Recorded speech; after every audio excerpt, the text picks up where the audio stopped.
예, 오늘 Q&A 제목은 하나님의 선택과 예정은 무엇을 뜻하나요?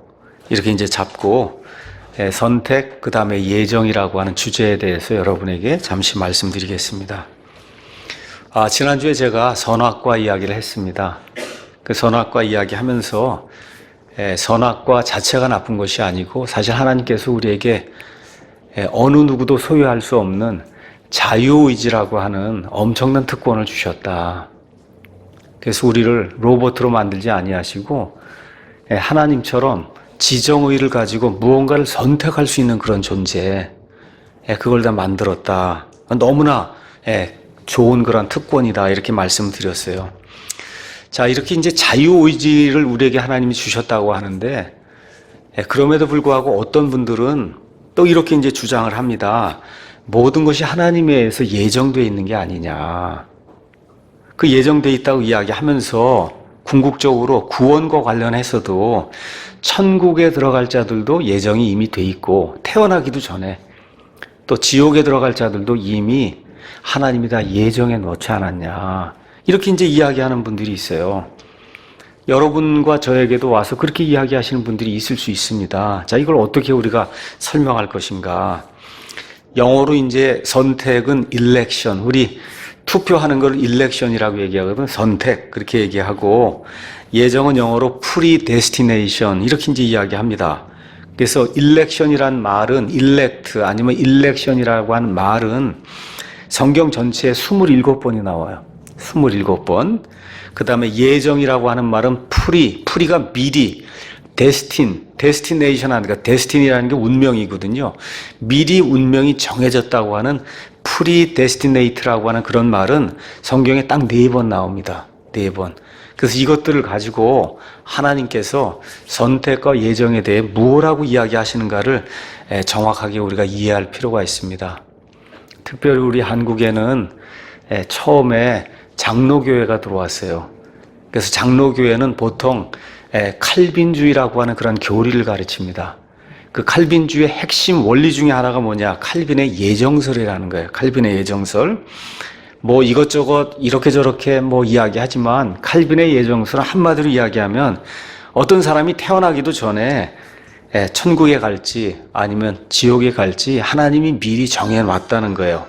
이걸 우리가 보통 무조건적인 선택에 의한 예정이다. 그렇게 얘기해. 사람이 뭐 선택하고 뭐가 할 거 없이 그냥 무조건적으로 하나님이 선택해서 예정을 해놨다. 그러면 지난주에 우리가 살펴봤던 선악과 자유의지, 이런 거하고 배치가 되는 거죠. 하나님께서 선택할 수 있는 그런 자유를 주셨다고, 그게 하나님의 형상이라고 그렇게 이야기를 했는데, 하나님이 이미 사람이 태어나기도 전에 A는 천국에 B는 지옥에 간다 이렇게 정해놓으면 그 하나님이 우리에게 허락해 주신 그 자유의지하고 아주 상충을 하는 거잖아요. 그래서 이제 장로교인들은 성경에 없는 말을 또 하나 이제 만들어냅니다. 그게 하나님의 주권이란 말이에요. 하나님의 주권. 하나님의 주권이란 말은 없습니다, 성경에. 그거 없는 걸 하나 만들어내요. 그래서 사람의 자유의지 이거를 무시하고 하나님이 주권적으로 사람이 태어나기도 전에 악을 행하고 선을 행하고 뭘 하기도 전에 이미 천국에 갈 자와 그 다음에 들어가지 못할 자를 하나님이 미리 선택하고 예정하셨다. 이제 이렇게 이제 주장을 합니다. 이러다 보니까 어떤 피해가 생기냐. 첫째, 이런데 구조에 이제 빠지게 되면 예수님을 믿지도 않아요. 근데 예수님 믿는 가정에서 일단 태어나고 그러면 아버지, 어머니 뭐 이렇게 교육을 이렇게 쭉 통해서 이렇게 듣다 보니까 나는 구원받기로 예정돼 있기 때문에 언젠간 믿게 될 거다. 이렇게 생각하는 사람들이 생겨나는 거예요. 나는 예정이 돼 있다요. 구원받기로 목사의 아들로 태어나고 아버지가 뭐 장로고 뭐 교회 생활 열심히 주일 성수 어머니 아버지가 하고 그러니까 나는 이제 결국은 언젠가는 구원받을 거다. 예정이 돼 있다는 거예요. 이런 구조에 빠지면 여러분 예수님을 찾겠어요? 성경을 탐구하겠어요? 그렇게 될 수가 없잖아요. 이제 예정돼 있는 거니까 이제 때가 되면 된다는 거예요. 그렇게 생각할 수밖에 없는 이와 같은 그 구조 속으로 이제 빠지게 됩니다. 근데 이게 또 반대가 되면 또 어려움이 생기는 사람들이 있어요. 믿으려고 애를 쓰는데 예정이 돼 있지 않아서 천국에 못 간다. 이러면 그것도 얼마나 큰 문제가 되겠어요. 그렇죠? 그러니까 예를 들어 윌리엄 캐리라고 한 사람이 영국에서 있다가 장로교 목사들하고 이제 얘기를 한 거죠. 인도에 가서 말씀을 전달해야 되겠다. 그러니까 목사들이 들고 일어난 거야. 아니, 하나님이 정해놓은 사람들은 구원받고 구원받지 못한 사람은 구원 못 받는 거지. 너가 가서 선교한다 그래서 이게 되는 거냐. 지금부터 한 200년, 300년 전에는 그렇게 생각하는 사람이 굉장히 많았던 거예요. 특별히 유럽에. 왜 그러냐면 장로교의 그런 이 예정론에 이제 빠지게 돼서 그런 식으로 생각을 하다 보니까 너가 가서 선포하면 하나님이 예정을 해놓은 이런 사람들에 대한 그 계획이 무산이 된다는 거죠. 그런 거 하면 안 된다. 이렇게 주장할 정도로 이게 극단적으로 나가게 되면 사람을 이런 구렁텅이로 밀어 넣을 수 있는 이와 같은 아주 악한 그와 같은 이론이 이제 되게 됩니다. 자, 그래서 일단 오늘은 좀 지난주에 자유의지에 대해서 얘기했으니까 오늘 하나님의 선택과 예정에 대해서 성경이 무엇라고 이야기하는가를 제가 이제 여러분에게 말씀드리려고 합니다. 여러분에게 성경을 펴서 말씀을 드리기 전에 하나님이 일단 저와 여러분에게 이성을 주셨죠. 그렇죠? 머리로 생각할 수 있도록 그렇게 만들어 주셨잖아요. 그렇지 않습니까? 그럼 한번 일단은 저와 여러분이 하나님의 영이 들어있어요. 하나님의 형상을 우리가 가지고 있어요. 자, 과연 그러면 이렇게 하는 하나님이 과연 공정한 하나님일까요? 여러분 생각 한번 해보세요. 성경으로 들어가서 제가 이야기하기도 전에 일단 이 사람이 믿고자 하든지 믿고자 하지 아니하든지 간에 이미 이 사람이 태어나기 전에 너는 지옥에 가야 된다. 너는 천국에 가야 된다고 이렇게 정해 놓는 게 그게 과연 공정한 건가? 여러분 생각 어떠세요? 그건 아주 이 세상에서 가장 불공정한 행위잖아요.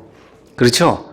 그러니까 이미 우리 이성과 우리가 가지고 있는 그런 그 논리와 이런 모든 걸 다 동원해도 정신이 올바르게 들어있으면 그런 일은 불공정하다고 이야기할 거예요. 불공정해요. 그럼 성경 전체를 볼 때 하나님의 속성 중에 가장 큰 속성이 뭐냐? 하나님은 의로우신 분이라는 거예요. 의롭다. 의는 옳다는 거예요. 그러니까 하나님 하시는 건 모든 게 옳은 거예요. 틀린 게 하나도 없어요. 예. 그래서 이런 식으로 불공정한 일을 한다고 하면 말 그대로 하나님이 아니세요. 우리 사람도 그렇게 하면은 반발하지 그냥 있겠어요? 우리가 아이들 키우는데 A하고 B 둘을 낳았단 말이에요. A만 많이 사랑하고 첫째만 엄청 사랑하고 둘째 그러면 집안에 문제 생기죠. 어릴 땐 안 생기지만 나이 들어봐요. 그럼 문제 생긴다고요. 그게. 그렇잖아요? 공정하게 부모가 큰 아이도 사랑하고 작은 아이도 사랑하고 이렇게 해야 문제가 안 생기지. 너 하나는 죽을 놈이다. 너 하나는 살 놈이다. 이렇게 해놓으면 그게 문제가 사람들 가운데도 생기는데 온 우주 공간을 치리하신 하나님이 그런 방식으로 사람을 치리하고 뭐 사탄과 마귀들 이런 걸 그렇게 치리한다 그러면 어느 누구도 그런 존재를 하나님이라고 인정할 수가 없습니다. 그래서 하나님께서 자신의 형상에 따라 우리에게 선택할 수 있는 자유의지를 줬다. 이건 다 맞는데 구원만큼은 하나님이 예정해 놨대. 그거 안 되잖아요. 벌써 갈등이 생기고 모순이 생기는 거 아닙니까? 그렇죠? 그래서 한 가지 확실한 그런 사실이 있어요. 이 땅에 살든지 아니면 나중에 천국에 가서 살든지 또 어떤 사람은 지옥에 가서 삽니다. 어디에 가서 살든지 거기 속한 모든 존재가 하나님은 분명하게 공정하시다고 이야기하는 그런 분이래야 저와 여러분이 그분을 신뢰할 수 있는 겁니다. 그래서 창세기 18장 가서 보시면 소돔과 고모라 땅을 심판하시겠다 하나님이 말씀하신 그런 대목이 나옵니다.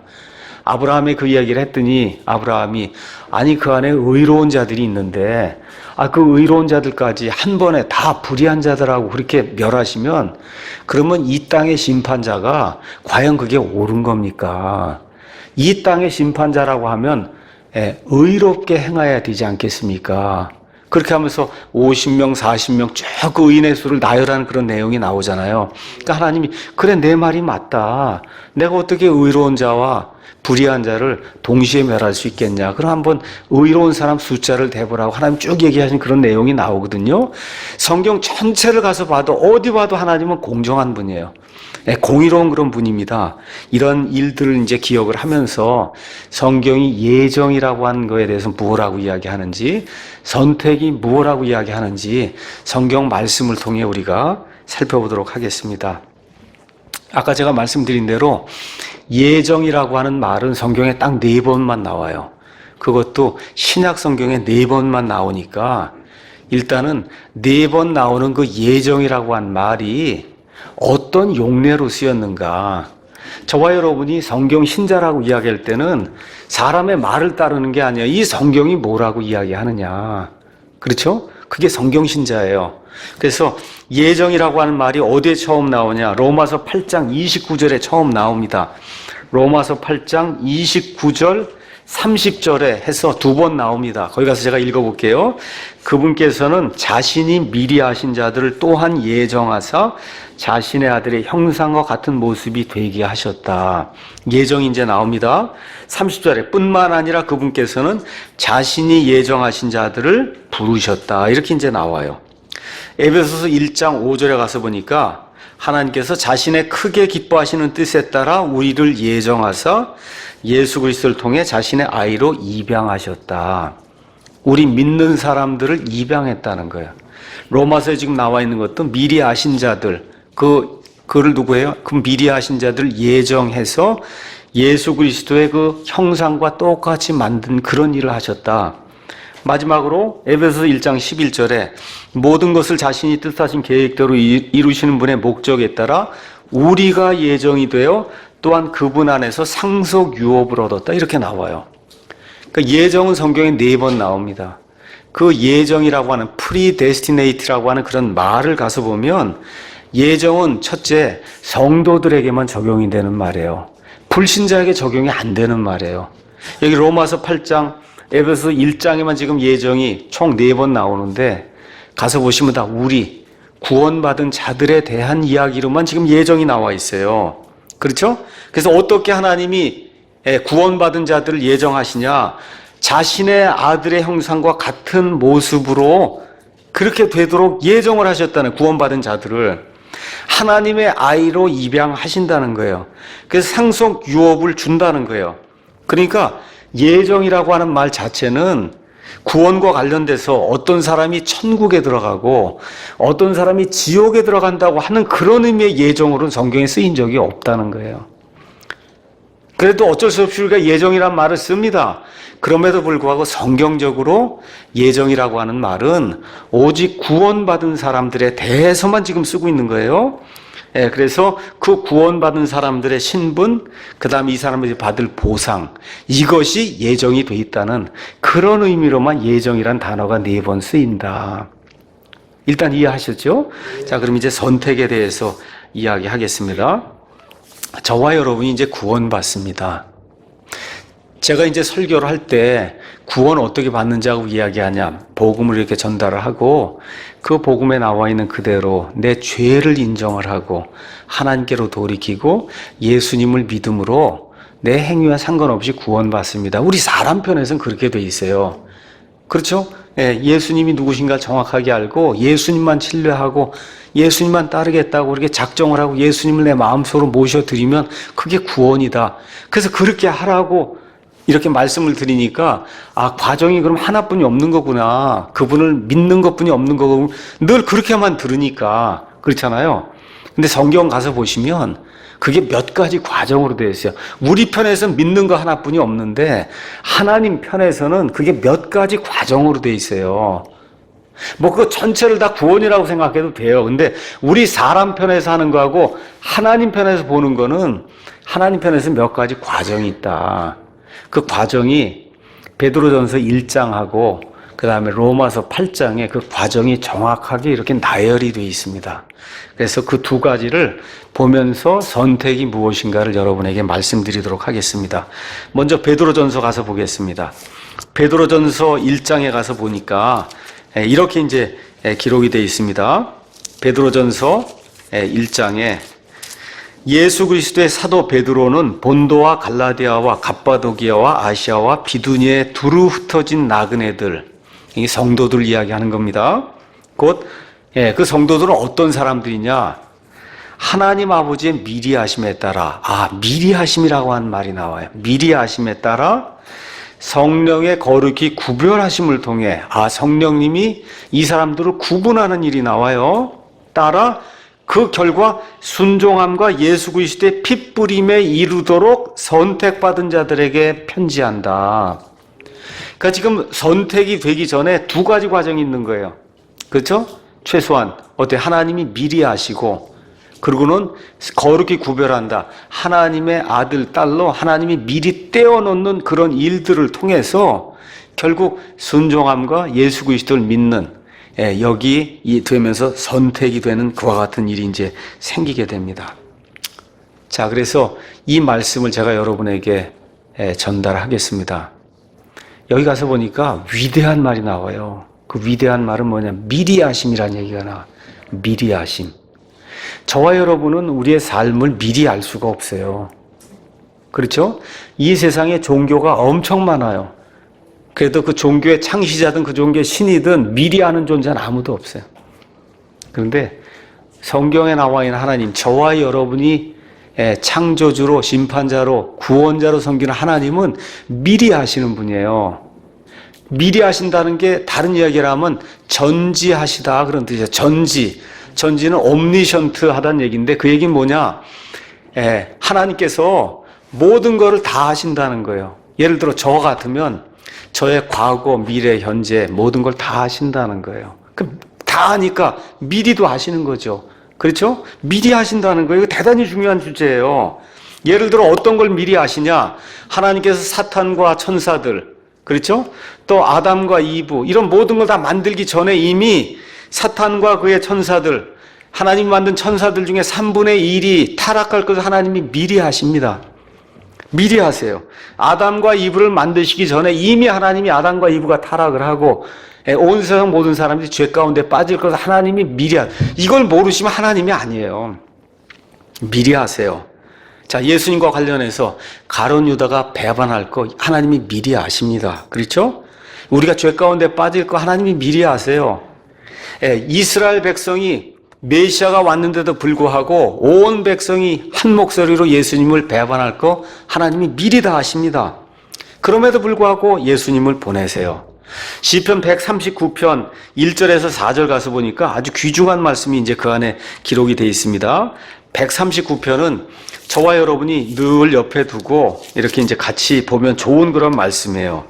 139편 악장에게 준 다윗의 시 이렇게 기록이 되면서 오 주여 주께서 나를 살피시고 나를 아셨나이다. 어떤 것까지 아시냐? 주께서 나의 앉고 일어서는 것을 아시고 멀리서도 나의 생각을 이해하시오며 나의 행로와 나의 눕는 것을 둘러싸심으로 나의 모든 길을 익히 아신다. 모든 걸 다 아신다는 거예요. 근데 어느 정도까지 아시느냐? 거기 가서 보니까 15절에 내가 은밀한 가운데 만들어지고 땅의 가장 낮은 부분들에서 묘하게 꾸며졌을 때 나의 실체가 주께 숨겨지지 아니하였나이다. 어머니 태 속에 있을 때부터 안다는 거예요.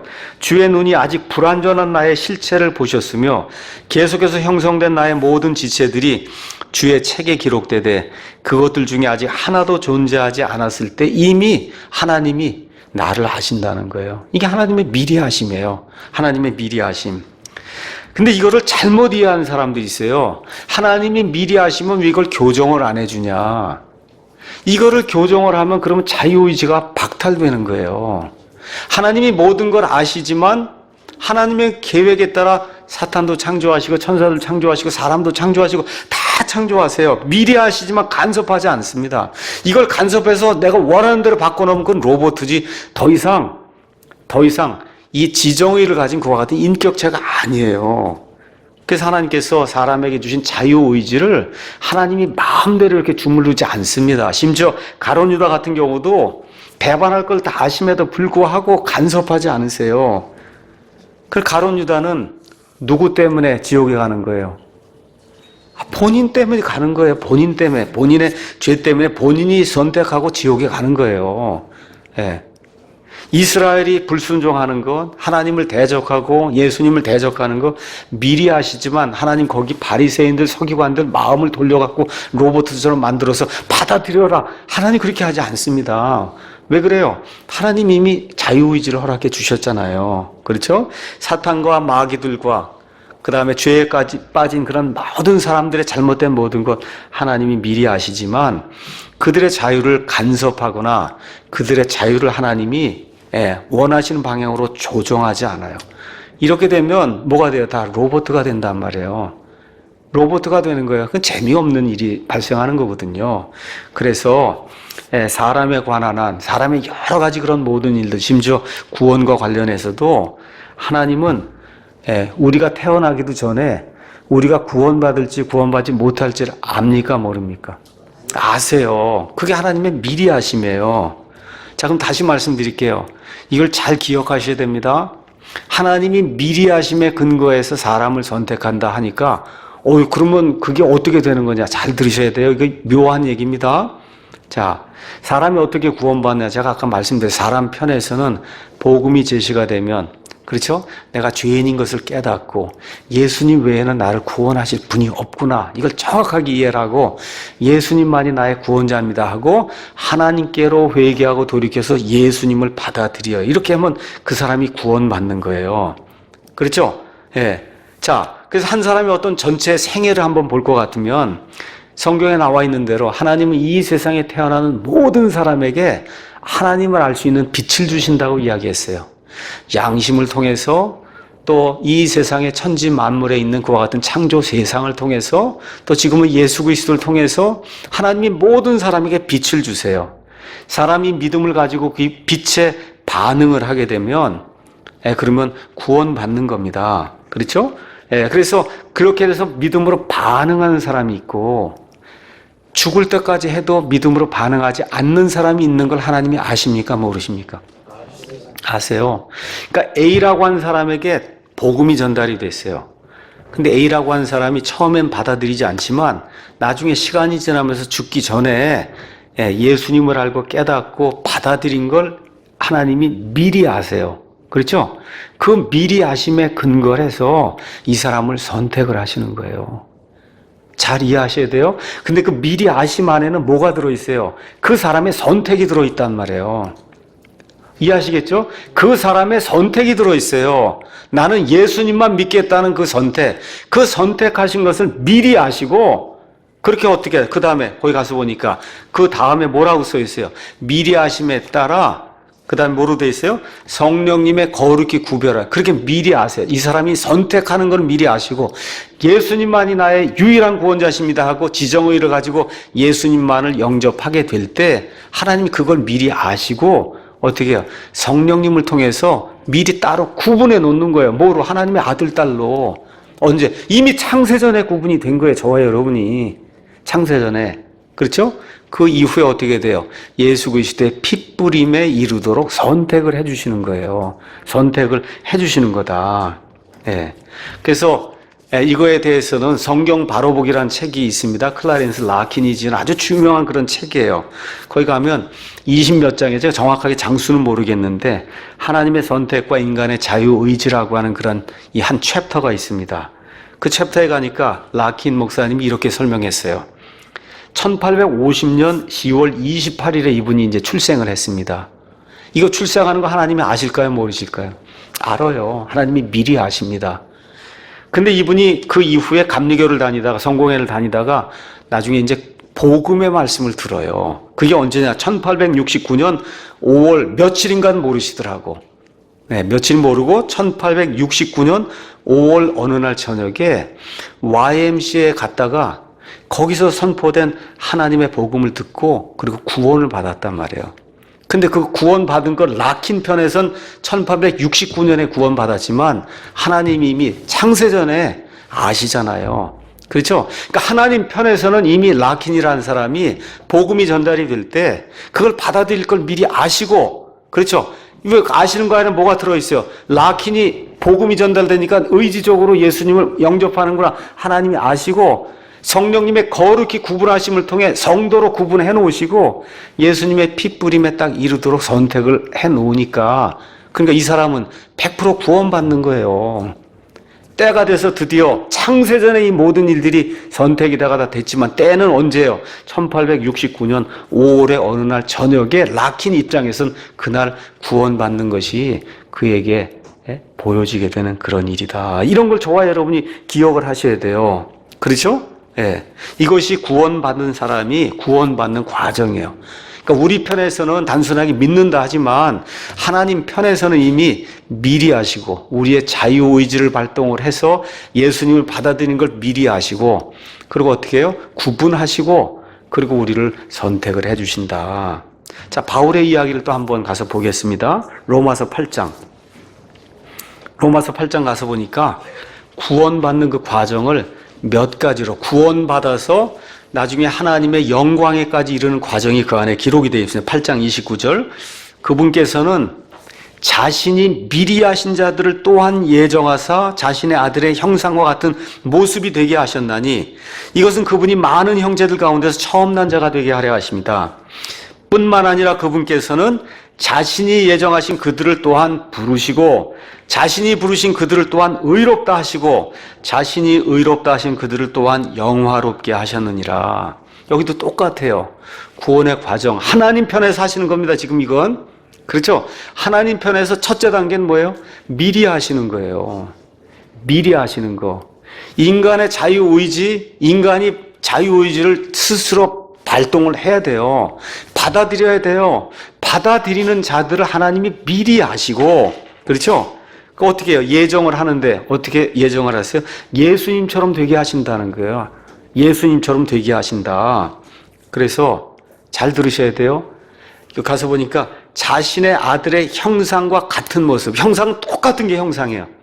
저와 여러분이 구원받으면 예수님하고 거의 똑같은 사람이 되는 거예요. 그게 구원받는 거예요. 도장으로 찍으면 그게 형상이 나타나듯이, 저와 여러분이 지금 미천하고 죄 많고 이렇지만 하나님 편에서 이제 나중에 구원받아서, 이제 우리가 이제 구원 지금 받아갖고 나중에 영화롭게 우리가 변화가 되면 예수님하고 거의 똑같은 그런 사람이 되는 거예요. 그래서 뭐예요? 우리가 아들이 되는 거예요. 예수님도 하나님의 아들이신데 예수님은 유일하신 아들이에요. 하나님과 유일하게 관계를 맺고 있는 아들이고, 저와 여러분은 어때요? 입양이 된 아들이에요. 입양이 된 아들. 그러니까 하나님 편에서 나중에 가서 보면 아들이 거의 똑같이 생긴 그런 아들이 수도 없이 생기는 거예요. 수도 없이 생기는 거다. 왜 그렇게 만드냐? 이것은 그분이 많은 형제들, 하나님의 그 아들들이 많은데 그 가운데서 처음 난 자, 첫째 아들. 이건 꼭 첫째라기보다 뛰어나다는 거예요. 구약성경에 가서 보시면 처음 난 자는 뛰어난 걸 상징하는 거거든요. 그래서 그 예수님이 그 많은 아들들 가운데, 이 다음에 이제 모든 것을 예수님과 함께 공동으로 상속해. 저와 여러분이 공동 상속자예요. 그 공동 상속자 중에 가장 뛰어난 분이 예수님이시다. 그렇게 하시려고 우리를 예정하신다. 이렇게 이제 나옵니다. 자, 이렇게 한 다음에 그게 뭐가 있어요? 이렇게 해서 예정을 하시죠. 선택을 하시고, 아까 베드로 전서 1장에 있는 말씀에 따를 것 같으면 성별을 하세요. 그래서 미리 하시고, 그 다음에 예정하시면서 선택하시고, 성별해서 아예 떼어놓는 거예요. 그렇죠? 우리가 태어나기도 전에 이미 아시니까 떼어놓는단 말이에요. 그렇죠? 이렇게 한 다음에 어떻게 해요? 그들을 부르신다는 거예요. 근데 이렇게 된 사람은 당연히 그 부르심에 반응하겠죠. 아멘하고 예수님을 따를 수밖에 없잖아요. 그렇죠? 의지를 가지고 하는 걸 나타내 보인단 말이에요. 이렇게 한 이 사람들을 하나님이 너는 죄 없는 자라고 의롭다고 인정을 해주신다는 거예요. 그렇죠? 맨 마지막 이렇게 된 자를 하나님이 영화롭게 하신다. 그래서 어디까지? 하나님의 본성에 참여하는 자들까지 되도록 그렇게 만들어 주신다는 거예요. 이게 구원의 전체 과정이 하나님 편에서 봤을 때, 이해하시겠죠? 하나님 편에서 봤을 때 구원의 과정은 이렇게 몇 가지 이런 과정을 이제 거친다. 거기에 가장 첫째가 뭐예요? 미리 하심. 그 미리 하심에 뭐가 포함되어 있어요? 저와 여러분이 우리의 의지를 발동을 해서 예수님만이 유일한 구원자시라고 하는 이 고백을 하고 예수님을 받아들이는 이 과정이 그 안에 포함이 되어 있어요. 그렇죠? 그래서 성경이 이야기하는 예정 아니면 선택은 미리 하심에 근거한 예정, 미리 하심에 근거한 선택인데 그 미리 하심에는 저와 여러분이 선택하는 자유의지가 그 안에 이제 포함이 되어 있는 겁니다. 그렇죠? 예, 그래서 마찬가지로 구원받지 못한 자들도 이런 의미에서 하나님이 선택하세요. 지옥으로 선택하세요. 왜? 뭐 때문에? 미리 아심을 통해. A라고 하는 사람이 태어난 거 하나님이 다 아십니다. 몇 년 몇 월에 태어나요. 죽을 때까지 복음이 수백 번 전달이 돼도 이 사람은 받아들이지 않는 걸 하나님이 미리 아시죠? 미리 아시면 어떻게 해요? 미리 아심에 근거해서 이 사람은 지옥 갈 자로 하나님이 선택을 하신단 말이에요. 무슨 얘기인지 아시죠? 여기에 뭐가 포함이 되어 있어요? 그 사람의 자유의지가 포함이 되어 있어요. 그 사람의 자유의지가, 이것이 성경이 이야기하는 미리 아심에 따른 선택이다. 그래서 우리는 무조건적인 선택을 믿지 않고 성경에 따라 예지, 예정 아니면 예지 선택을 믿는 거예요. 예지 선택. 자, 근데 성경에 가서 보시면 이런 이상한 구절들이 있습니다. 예를 들어 한번 읽어보겠습니다. 요한복음 15장 16절. 요한복음 15장 16절.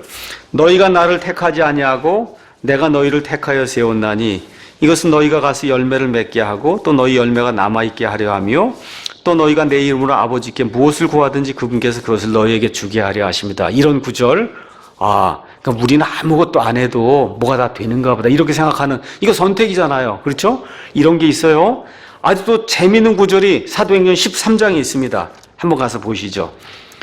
이런 구절 가서 보시면 이게 또 이런 게 있나 가서 읽습니다. 13장 48절.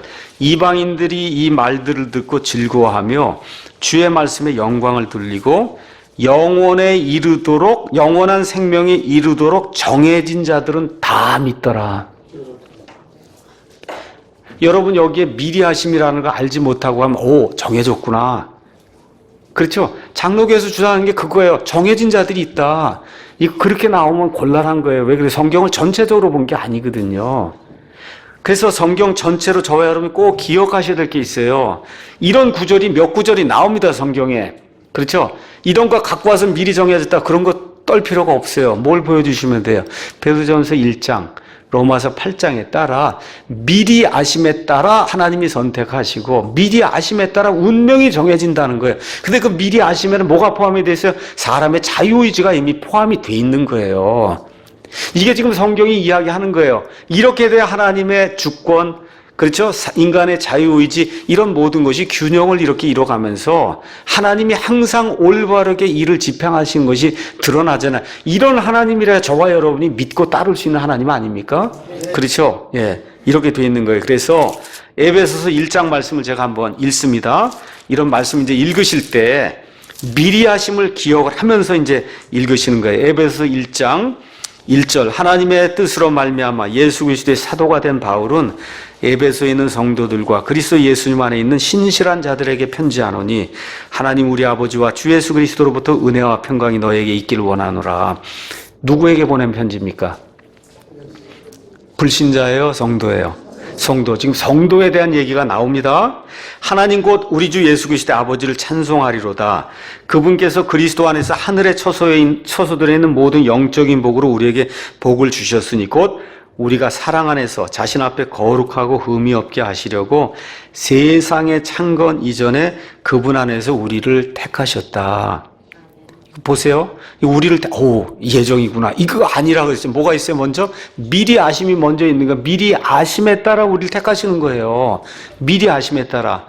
아시겠죠? 그거를 성경 말씀 나올 때마다 미리 아심 넣을 수 없잖아요. 그렇죠? 하나님의 그 속성을 따라 하나님께서 미리 곳곳에 이런 말씀을 주시고 이런 데는 그런 걸 이미 근거로 해서 지금 말씀을 하고 있는 거예요. 그래서 자신의 크게 기뻐하시는 뜻에 따라 우리를 예정하사 예수 그리스도를 통해 자신의 아이로 입양하심으로써 자신의 은혜의 영광을 찬양하게 하셨느니라. 맨 앞에 뭐가 들어가야 돼요? 미리 하심. 이걸 이해하고 성경을 읽지 않으면 칼빈주의자들이 와서 다 무조건 선택했다고 거기다 빠져 넘어갈 수밖에 없다는 겁니다. 자, 그 이후 또 넘어가서 보겠습니다. 그 이후에 11절. 모든 것을 자신이 뜻하신 계획대로 이루시는 분의 목적에 따라 우리가 예정되어 또한 그분 안에서 상속 유업을 얻었으니 이것은 먼저 그리스도를 신뢰한 우리가 그분의 영광, 그리스도를 신뢰해야 돼요, 우리가. 그렇죠? 예, 그 다음에 너희도 진리의 말씀 곧 너희의 구원의 복음을 들은 뒤에 그분을 신뢰하였고 너희가 믿은 뒤에 또한 그분 안에서 저 약속의 저 거룩하신 영으로 봉인되었느니라. 이렇게 이제 이야기하면서 에베소서에서 나오는 이 말씀, 선택 맞습니다. 예정 맞습니다. 그러니까 그분들하고 이야기할 때 선택 없다 그러고 예정 없다 그러면 안 돼요. 성경은 선택이 있다 그러고 예정이 있다고 얘기를 해요. 그렇게 얘기를 해요. 근데 뭐가 먼저 선행해요? 미리 아심이 선행을 한다. 미리 아심. 그렇게 이제 이해하시면 됩니다. 자, 지금까지는 제가 구원과 관련해서 개인의 예정과 선택에 대해서 이제 이야기를 했어요. 근데 성경에 가서 보시면 개인이 아니고 하나님이 민족을 선택하는 것도 있어요. 이스라엘이란 민족을 선택하시잖아요. 그렇죠? 자, 로마서를 가서 보시면 또 이제 이거 반대하시는 분들이 주장하는 게 로마서 9장, 10장에 들이대고 그리고 또 예정을 이제 이야기하거든요. 자, 로마서 9조를 보겠습니다. 로마서 1장에서 8장은 사람이 어떻게 구원받을 수 있느냐 이 내용을 다루는 거예요. 이게 끝난 다음에 사도 바울이 너무 자기가 속해 있는 이 유대인들의 그 앞날 이런 게 너무 걱정이 되니까 9장, 10장, 11장에 앞으로 유대인들은 어떻게 된다. 그래서 예수님 이제 강림하시게 될 때 그땐 유대인들 가운데 믿는 자들이 많이 생겨나고 그래서 유대인들이 회복이 되는 걸 이제 9장, 10장, 11장 이야기하고 그 다음 12장부터 16장까지 구원받은 성도는 어떻게 살아야 되느냐 이렇게 돼서 9장, 10장, 11장은 중간에 껴있는 괄호 부분이에요. 이 부분은 이스라엘에 대한 거예요. 그 이스라엘에 대한 거 가서 보니까 거기에 누구 이야기가 나오냐면 야곱과 에서 이야기가 나온단 말이에요. 그렇죠? 또 거기 파라오 이야기가 나와요.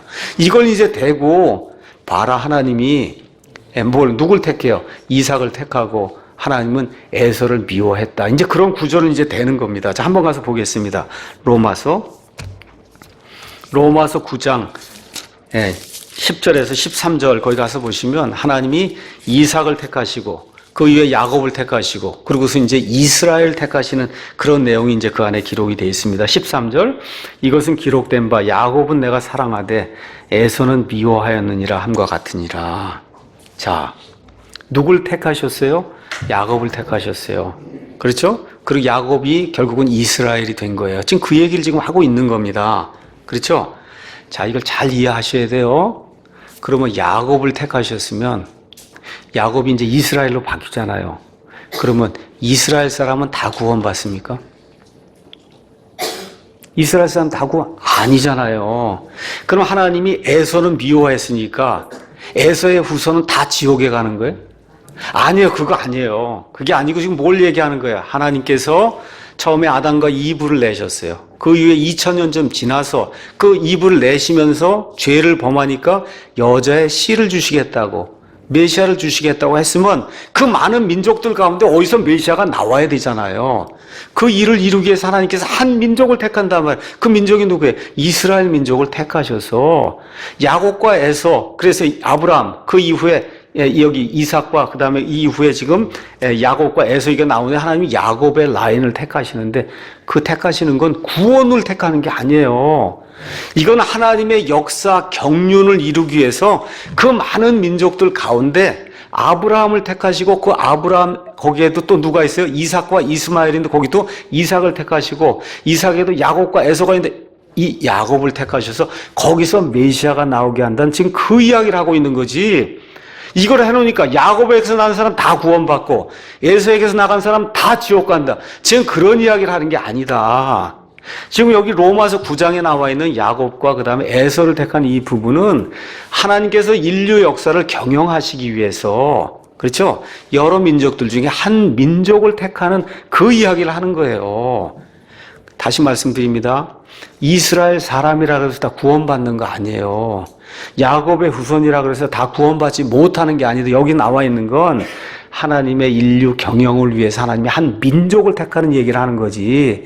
이게 봐라 이거지. 하나님이 야곱을 택했으니까 무조건 선택했냐 그런 얘기하는 거 아닙니다. 예, 다시 말씀드려 여기 나와 있는 문맥은 구원의 문맥이 아니고 하나님께서 인류 역사를 경영하시기 위해 한민족을 선택한다는 그와 같은 문맥이에요. 그래서 구원은 처음부터 끝까지 개인적으로 받는 거예요. 내가 유대인이니까 구원받고 유대인 아니니까 구원, 그 큰일 나죠. 그러면 그거야말로 또 하나님이 불의하게 행하는 거잖아요. 그래서 이집트 사람이니까 안 되고 안 된다는 거예요. 그런 일은 있을 수 없다. 구원과 관련해서는 모두 개개인이 선택하는 그런 문제다. 그래서 하나님께서 여자의 씨를 내셔야 돼요. 또 그게 들어가서 메시아를 내셔야 돼요. 그 일을 위해서 한 민족을 택했다는 거예요. 뭐 다른 의미 아무것도 없는 겁니다. 다만 구원받는 그 일을 위해서 기회는 모든 사람에게 주신다고 성경이 우리에게 이야기하는 겁니다. 자, 이러고 나서 또 뭐라고 얘기하냐? 17절에 성경 기록이 파라오에게 이르기를 내가 바로 이 목적을 위해 너를 일으켰나니 이것은 내가 내 안에서 내 권능을 보이고 내 이름을 온 땅에 두루 밝히 알리려 함이니라 하시나니 그런즉 그분께서 긍휼을 베풀 자에게 긍휼을 베푸시고 또 강팍하게 할 자를 친히 강팍하게 하시느니라. 그러니까 이스라엘 백성은 무조건 긍휼을 베풀어서 하나님이 구원해 주시고 파라오는 하나님이 마음을 딱딱하게 해갖고 하나님을 믿지 못하게 했다는 거예요. 이게 또 이제 이렇게 나오는 거예요. 그쪽에서 파라오는 하나님이 마음을 딱딱하게 하니 어떻게 믿고 싶어도 믿을 수 있겠느냐 이렇게 이제 나오는 거거든요. 이 구절을 이용해서. 이것도 아닙니다. 이것도 성경 가서 이제 한번 보도록 하겠습니다. 자, 하나님께서 그럼 파라오의 마음을 강팍하게 했냐? 했습니다. 했어요. 하나님이 강팍하게 했어요. 자, 한번 가서 보겠습니다.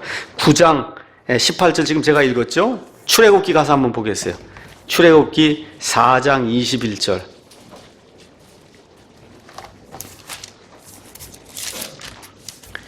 하나님께서 이제 모세에게 말씀하시는 거예요. 주께서 모세에게 이르시되 내가 가서 이집트로 돌아가거든 내가 내 손에 든 그 모든 이적들을 파라오 앞에서 행하라. 그러나 내가 그의 마음을 강팍하게 할 터인즉 그가 백성을 가게 하지 아니하리라. 이 말씀 그대로 읽으면 하나님이 마음을 딱딱하게 했으니 파라오는 뭐 믿고 싶고 하나님의 일을 하고 싶어도 어떻게 할 수 있겠느냐 이렇게 이야기할 수 있잖아요. 성경 그렇게 돼 있지 않습니까? 이건 맞아요. 근데 이거는 최종적으로 딱딱하게 하신 거예요. 하나님께서. 가서 한번 보시면은 하나님이 재앙을 몇 개를 주세요? 10개를 주시죠? 10개 주시는데 보세요.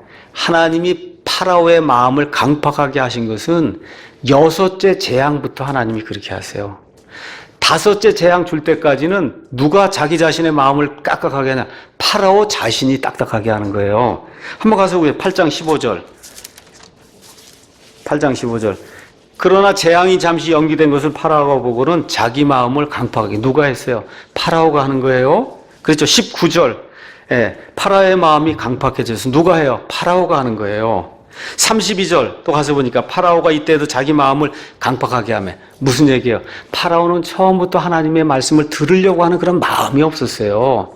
그래서 5째 재앙이 주어질 때까지는 누가 자기 스스로 자기 마음을 딱딱하게 하나님을 믿지 않으려고 할 때 6째 재앙부터 하나님이 그의 마음을 딱딱하게 하시는 거예요. 하나님이 파라오의 자유의지를 꺾으신 적이 없습니다. 다만 본인 스스로 안 믿겠다고 하고 마음을 딱딱하게 하게 될 때 하나님께서 그 일을 섭리로 이루게 하시려고 끝에 가서는 그의 마음을 딱딱하게 해서 결국은 어떻게 하나님의 계획이 그 안에 이루어져서 그가 장자를 죽이라는 그런 명령까지 내리도록 말 그대로 미친 짓을 할 수 있도록 그냥 내버려 두신다는 거예요. 그러니까 하나님께서 사람의 마음을 좌지우지하지 않습니다. 그렇게 하면 로봇가 되고 말거든요. 그래서 로마서에 나와 있는 이런 말씀들을 들고 민족을 선택하는 거, 또 파라오야 이런 걸 들고 하나님이 미르다 정하신다 이렇게 이야기하면 그건 성경에 나와 있지 않은 거다. 이런 걸 이제 이해를 하셔야 됩니다. 자, 그래서 성경을 가서 보시면 그러면 사람의 구원과 관련돼서 나오는 여러 구절이 있어요. 그 여러 구절의 99.9%는 사람이 해야 되는 걸로 돼 있어요. 어떻게 해요? 누구든지 주를 믿는 자는 구원에 이르는. 믿는 거 누가 해야 돼요? 누구든지 예수님을 영접하는, 영접은 누가 해야 돼요? 내가 하는 거예요. 그렇죠? 마음으로 믿어 의에 이르고. 누가 믿어야 돼요? 내가 하는 거예요. 그러니까 구원과 관련돼서 나와 있는 성경 구절의 99.9%는 다 내가 의지를 가지고 내가 해야 되는 거예요. 근데 가보면 0.1% 정도가 있어요. 그거 마치 이미 선택이 된 것처럼 돼 있는 그 구절은 뭘 이해하시면 돼요? 미리 아심이 있다는 걸 이해하시면, 미리 아심으로 그 구절들이 그렇게 돼 있다는 걸 이해하시면 성경 전체가 조화를 이루고, 그렇죠? 예, 그래서 하나님의 말씀에 모순이 안 생겨요. 그래서 하나님께서 성경 말씀을 총 마무리하면서 모든 사람에게 구원에 초청을 하십니다. 예, 계시록 가서 한번 보겠어요. 계시록 22장. 22장 17절. 거기 가서 보니까 성령과 신부가 말씀하시기를 오라 하시는도다. 듣는 자도 오라 할 것이요 목마른 자도 올 것이요 누구든지 원하는 자는 값없이 생명수를 취하라. 누구든지 원하는 자만 받는 거예요. 예정된 자가 받는 것이 아니라 하나님께서 성경 말씀을 마감하면서 구원의 초청을 다시 하세요. 누구든지 원하는 자는 생명수를 값없이 받으라는 겁니다. 이게 성경이 이야기하는 거지. 나는 아무것도 하지 않았는데 아버지, 어머니 뭐 누구에 따라서 뭐가 선택이 돼. 이런 일은 있을 수 없다는 거예요. 그래서 성경이 이야기하는 것은 무조건적인 선택이 아니라 성경은 예지, 하나님의 미리 하심. 그 미리 하심 안에는 이 사람이 복음의 소식을 듣고 의지를 발동해서 받아들이는 그 과정, 그게 지금 포함이 되어 있잖아요. 이거에 근거해서 하나님께서 어떤 사람을 천국 백성으로 삼아 주신다. 그렇게 이야기하는 겁니다. 이제 일렉트라고 하는 말을 잠깐 좀 설명을 하고 그리고 마치겠습니다. 자, 선택받은 자 아니면 선택받은 자들, 이런 말이 이제 일렉트라고 하는 그런 말인데, 이런 것도 읽으면서 또 우리 신약시대 성도들만 선택받은 걸로 생각하는 그런 분들이 있기 때문에 제가 여러분에게 일렉트라고 하는 그런 말을 잠깐 설명하겠습니다. 일렉트 아니면 일렉션은 성경에 27번 나온다 그랬어요. 구약성경, 예를 들어 구약성경 이사야서 42장 1절 가서 보시면 이렇게 되어 있습니다. 내가 떠받쳐주는 나의 종, 내 혼이 기뻐하는 자, 곧 나의 선택한 자를 보라. 영어로 일렉트예요. 이건 누굴 가리키는 거예요? 누구예요? 예수님을 가리키는 거예요. 아, 예수님에게도 일렉트란 단어가 쓰이는구나. 예수님 가리키는 거예요. 45장 4절, 이사야서 45장 4절 가서 보시면 내가 나의 종 야곱 곧 나의 선택한 자 이스라엘, 이건 누구예요? 이스라엘 백성을 가리킬 때도 일렉트라고 하는 그런 말을 씁니다. 마태복음 24장 가서 보세요. 마태복음 24절 이런 데 가서 보시면 예수님께서 마지막 7년 때, 그 환란기 때, 특별히 3년 반 마지막 이 환란기 끝부분에 가서 보니까 24절에 거짓 그리스도들과 거짓 대언자들이 일어나 큰 표적들과 이적들을 보여 할 수만 있으면 바로 그 선택받은 자들을 속인다 그랬단 말이에요. 여기도 일렉트예요. 여기 나와 있는 사람은 신약시대 저와 같은 성도일까요? 아니면 환란기에 들어간 성도일까요? 이건 환란기에 들어간 성도예요. 환란기 임하기 전에 우리는 어떻게 돼요? 휴고받아서 없어요, 이 땅에. 그렇죠? 그러니까 이런 것들을 잘 구분을 해야지, 선택받은 성도, 그러니까 우리도 남아있구나. 이렇게 하면 안 되는 거예요. 이거 그런 이야기 하는 게 아닙니다. 31절에도 그가 큰 나팔 소리와 함께 자기 천사들을 보내리니 그들이 그의 선택받은 자들 하늘 이 끝에서 저 끝까지 사방에서 맨 마지막 때 이스라엘 백성 온 사방에서 부르는, 이거 지금 이스라엘 백성 지금 이야기하고 있는 거지 성도들 이야기하는 게 아니다. 이런 거 이제 기억을 하면서 우리 신약교회 성도들 이야기할 때는 로마서 8장 33, 사도 바울의 서신에 나오는 로마서 8장 33절, 또 베드로전서에 나오는 이 선택받은 자들, 그 다음에 요한 2서 1장 13절 이런 데 나오는 이 바울 서신, 베드로 서신, 그 다음에 요한의 서신에 나오는 일렉트라고 하는 말은 그 성도들, 이 신약시대 성도들에게 이제 적용이 되는 겁니다. 그 같은 말이라도 다 신약시대 성도거나 이렇게 하면 성경 잘못 이해하고 있는 거다. 하나만 더 이야기할게요. 성도라고 하는 말도 있어요. 성도, 세인트. 성도만 나오면 또 신약시대 성도 이러면 안 돼요. 성도도 구약시대에도 구원받아 구분된 성도가 있잖아요. 구약시대 성도. 그렇죠? 그래서 구약시대 성도라고 나오는 말은 특별한 일이 없는 거의 100% 구약시대 구원받은 사람들을 성도라고 얘기해요. 여러분이 다니엘서 가서 보시면 다니엘서 7장, 18절, 21절, 25절 이런 데 가서 보시면 다 성도가 나옵니다. 이런 성도는 이스라엘 백성, 구원받은 이스라엘 백성을 이야기하는 거예요. 예를 들어 마태복음 27장 한번 가서 보겠습니다. 마태복음 27장 52절에 가서 보니까 예수님께서 부활하시기 전에 부활하시면서 바로 부활한 사람들이 나와요. 27장 52절. 51절에 이에 보라 성전의 휘장이 위에서 아래까지 둘러 찢어지고 땅이 진동하며 바위들이 터지고 무덤들이 열리니 잠든 성도들의 많은 몸이 일어나 그분의 부활되에 무덤 밖으로 나와서 거룩한 도시로 들어간 많은 사람들에게 보였다. 여기 나와 있는 성도, 이 신약시대 성도입니까? 아니면 구약시대 성도예요? 그렇죠. 예수님이 본인이 부활할 거 그거 보여주시고 부활이 정말 있다는 걸 보여주시기에 구약시대 성도들 가운데 몇 명을 부활하게 하셔서 예루살렘 도시로 들어가서 이 사람도 부활한 모습을 보여주셨다는 얘기예요. 이런 데 나오는 성도를 신약시대 성도 이렇게 하면 안 됩니다. 이건 구약시대 성도를 이야기하는 거예요. 물론 이제 신약시대 성도 이거 나오는 건 사도행전, 로마서, 그렇죠? 고린도전 이렇게 이 사도 바울의 서신에 나오는 성도는 신약시대 성도를 이야기하는 거예요. 근데 계시록 13장 가서 보겠습니다. 계시록 13장.